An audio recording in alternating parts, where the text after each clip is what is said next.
#1 show in late night, nothing but illustrious guests. That's right, ladies and gentlemen. Tonight we have established comedian and superstar Nick Kroll. Nick Kroll, come to the table! Woo! Yeah! All right, guys. Thank you for coming. Nick Kroll in the building. That's right. How's it going today? I'm good. All right, we're gonna. There was alcohol. I've been sober for 3 years. Hate to see it. Hate to see it. All right, well, fuck it. Let's go. Fuck it. You're here for a good time, not a long time. Yeah. All right, we're gonna get right into your personal business. Okay. You are from Rye, New York. Tough streets. Tough streets of Rye, New York. Yeah. That dragon coaster, man. What is your Rye Playland experience like? It was no experience. I mean, I went when I was a little kid, like everybody else, and then I stopped going. And then when I discovered marijuana, I went back to Rye Playland, Nice. and it was a good time. Good time. Did you go? Did you guys go growing up? Oh my God, we were in the Bronx. We're right next to Westchester. Of course. So that was like going to like California. For us. Like, This is the thing. My parents were exceptionally broke. So then the Six Flags commercials would come on TV and shit, and they'd be like, no, we're going to Playland. Shout out to Playland with his wooden roller coaster. Yeah, the dragon coaster, and every year it'd be like, oh, another kid died on the dragon coaster, and then they'd never close it. They never closed it. Yeah, you're like, They was like, it bees like that. The only Rye Playland story that I have that I'm ashamed to tell that I'm going to expose to the world now is the haunted house. You know the haunted house. of course. And there's a part where like a witch pops out, and I was scared shitless, and I was like, yo, get me the fuck out of here right now. How old were you? I'm 6 years old. Okay. I was like, I'm fucking terrified. Get me out of here right now. Stop the ride. I thought you were 16. That's different. No. That's like Angel does. I would be like, yo, they killing you. He's trying to eat my face. How are you dealing with the popularity of Big Mouth? Because it's everywhere. It's memes. It's everyone's watching the show. It's a must-see thing. When you turn on Netflix, it's like, you're gonna watch this fucking show. Goddamn right. It's great. I mean, it's so fun. It's like, it's like you work hard on something, you hope people see it, and in this case, people see it, and some people think I'm a pedophile, and Okay, that happens. That happens. I am not. For the record, I am not. Because all the people who think I'm a pedophile are watching this show, of course. Of course. So it's great, but it's so fun. I mean, it's like this weird thing now also, though, where because of it, I'm sort of, I've been very comfortable talking about puberty and sexuality and in weird ways where nothing feels off. Like, so I'll go and like do a dinner party and be like, well, when'd you get pubes? Like, and people are like, hey, just fucking pass the Brussels sprouts, Also 11. Yeah. Nice. Good for you, man. Oh, wow. First one, yeah. You said first one? Yeah. Oh, your first pube? I thought you meant first one in your family. I was like, whoa. Yeah. I was like, you guys your parents were measuring each other? Yeah. He's like, oh, Tito has 3 pubes. He's winning. But it was when you're that age, you are like, at least I was like looking around, like being like, what's going on with everybody else? Right. Like. Were you an early puber or a late No, puber? I was late. I was way late. Like I don't think I had pubes until like high school. Olympic dreams. Tell us about it. Pitch it to us. Okay. Pitch it to us like we're two out-of-touch network executives that don't understand the internet. Yeah. Okay. Great. It's this. Nicholas, the internet is a fan. Yeah. So it's good. I don't know if I would. That's your Jew voice.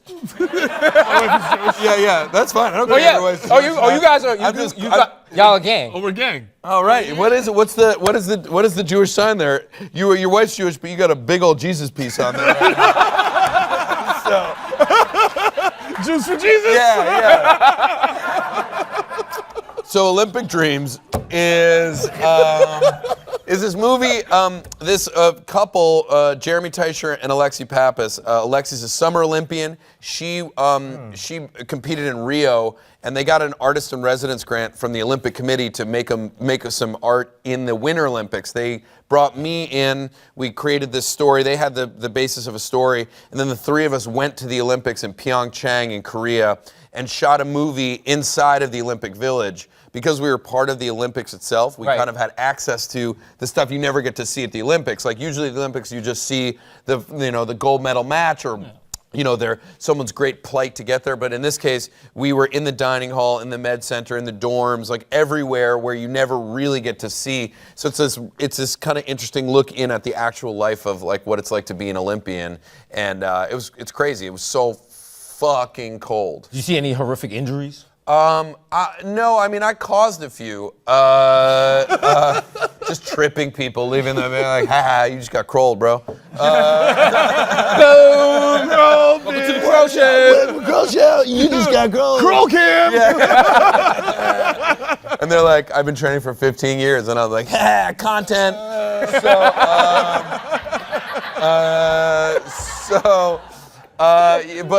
But no, it was, no, I didn't see any, you know what? Gus Kenworthy is one of the actors in the movies. All the actors in the movie are Olympians. Like, it's me and Alexi, and everyone else is real Olympians. And I was a dentist. I'm a volunteer dentist in the movie. So I would be interviewing people, like, in the dentist chair. And I'd be like, with the pokey thing. That's how much research I did. Pokey thing, not the hooky thing, the pokey thing. And then the little mirror thing, and I'm just like in people's mouths being like, so how's it going to the Olymp? And I just was freaked out. I was gonna poke somebody in the mouth. I didn't injure anybody, but Gus broke his hand skiing, and then was like, all right, I'm good. And then skied 2 days later. They're like, these athletes are so fucking strong and crazy, and they're such fine-tuned just machines. And then there's the mental game, and that it was really fascinating experience. Yeah, was there any point where you were like, you know what, I'm gonna become an athlete, I'm gonna start working out? I was like, you know what, I don't think I can make it to the Summer Olympics, but I was like, is the Winter Olympics easier? Head to the Winter Olympics? Yeah, I can curl. It's low key. It's pretty chill. And also you realize that Olympians will be racing for other countries that they have some origin in. It's there were people there from Israel, and I'm like, I could get on the Israel bobsled team. You know what I mean? I could make that. Yeah, I'm Nick Kroll. Come on, what you don't want me? Is it you and Mero? Is that the yeah. He's got to do a show if he's on the team. That's a very different cool runnings. Yes, well there was the Jamaicans had a few folks there, including an American dude who was racing skeleton, who's in the movie, and it's fascinating. It's crazy. Is it still cool? You still see Jamaica with the bobsled? You're like, oh, that's adorable. Yeah, I got a Jamaican bobsled pin because they all give out pins that's how you trade, and I was like, this is cool, and I was like, I want R.I.P. John Candy, man. Yeah. Yo, Uncle Buck. Legend. Pour one up. Yo. And of course, your fans are old enough to know. Yeah, they don't get that. Uncle Buck. Yeah, right? they're gonna Google right? after Yeah, this. yeah. Well, you know what it is? You guys are all white and 40, right? The thing is that we grew up broke enough to get all the white and 40 stuff 20 years later. Yeah, you're like, have So it's cable. so it's yo, we don't have cable, so we're watching movies from 1987. Yeah, you gotta love it. I'm watching Spaceballs in 2003. The dream. This Sad. was wild. Yeah. What are you watching? What is Nick Kroll watching that is not created by Nick Kroll? Oh, nothing. Nothing? Besides DESUS MERO? You know the vibe. You're plug. Pew. Okay, we know who's the undercover cop. Yeah. Meow, yo. meow. Kapow! Kapow. What's up with your boy? I'm like, he's from Rye. Yeah. But speaking of Kitty that, cat police officer. Meow, meow. yo, my brother hits me up randomly. Yeah? And he's like, yo, you fuck with Nick Kroll? I'm like, yeah, he's funny. He's like, yo, you should have that motherfucker on the show. He's mad funny. I was like, That's how we do all our That's how your bookies That's all our go. bookings. We just get a voicemail from Miro's brother Yeah, yo, being like, had that bitch on the show, she's funny. yeah. I'm like, hi, Michelle Obama? Yeah. She is funny. yeah, shout out to Tito. Yeah, shout out to Tito. Thanks, man. Is that your first time saying shout out to Tito? Shout out to Tito. Thanks for getting me booked on the show. There you go. And you're one of the Jacksons? I'm Your Majesty. Yeah, nice. I'm Randy Jackson. What advice would you have right now that you wish you could tell yourself on day one before starting this journey? Oh, a couple of things. One, you're better looking than you think you are.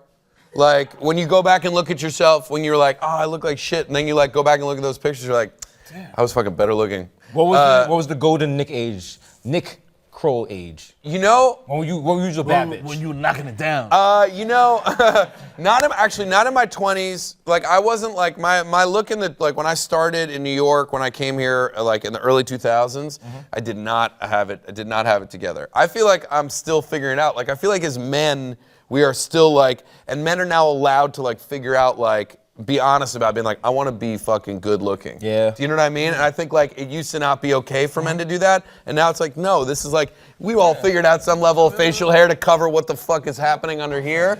You know what I mean? Like we're like, you're like, yeah, this is the shape of my face. A beard is just a weave for your face. Yeah, So we exactly. just out here. Exactly. Lying. So, and this is a weave actually. These are all implants. Is that a lace front? These are all is a lace front. Yeah. You can Oh see shit, that. Hawaiian silky. Oh shit. I can't even tell. Right? Is that relatable? Have I done it? Have I successfully crossed over? Listen, you don't even realize it. You're hosting the BET Awards this year. Get up for Tyler Perry and Nick Kroll. Hello. Nick Kroll, this has been the wildest interview we might have ever done. What would you like your neon side to say? Ooh,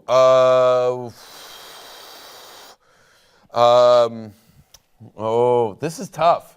What's the best one you guys got? I'm stalling. What's the best one we've had? Dusty can of cat food. There you go. There you go. The can of cat food. Find it in Bodega. Yo, give it That's up. what you find in Bodega. It's true. He has not lied. Give it up for Nick Kroll. Be sure to check out Olympic Dreams. That's right.